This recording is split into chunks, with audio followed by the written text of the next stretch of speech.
నన్నే చంపుతామంటున్నారు.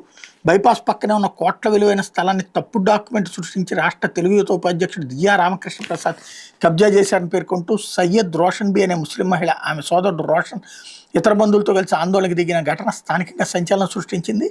పిడుగురాళ్ల వద్ద పిల్లుట్ల రోడ్డు సమీపంలో అద్దంకి నార్కెట్పల్లి బైపాస్ పక్కన సయ్యద్ రోషన్ బీకి తన 90 సెంట్ల స్థలం ఉంది. దీని మీద రామకృష్ణ ప్రసాద్ కనుబడింది. అంతే తప్పుడు డాక్యుమెంట్ సృష్టించి తప్పుడు చేంజ్ ఇచ్చి స్థలాన్ని తన అనుచరుల చేత కబ్జా చేయించాడు. ఇదేమని అడగడానికి వెళ్ళిన బాధితురాలి స్థలం వద్దకు వస్తే చంపుతామని భయపెట్టాడు.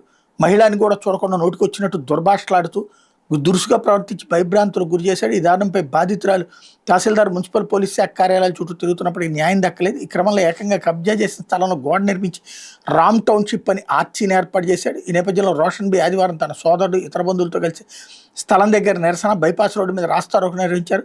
తమ స్థలంలో నిర్మిస్తున్న అక్రమ కట్టాలు తొలగించాలని నినాదాలు చేశారు. ఈ సమాచారం తెలుసుకున్న ఎస్ఐ శివనాగరాజు ఘటనా స్థలం వద్దకు వచ్చి నిరసనకారులతో మాట్లాడారు. డాక్యుమెంట్లు పరిశీలించి ఆయన ఇవి సరైనవి అయితే సోమవారం తహసీల్దార్ కార్యాలయానికి వెళ్లాలని సూచించారు. దీంతోపాటు సీఏ వెంకట్రావుకు ఫోన్ చేసి బాధితులతో మాట్లాడించారు. బాధితులకు న్యాయం జరిగేలా చూస్తామని సీఏ వెంకట్రావు చెప్పడంతో నిరసనకారులు తమ ఆందోళన విరమించారన్నటువంటి హైలైట్ చేశారు. లేకపోతే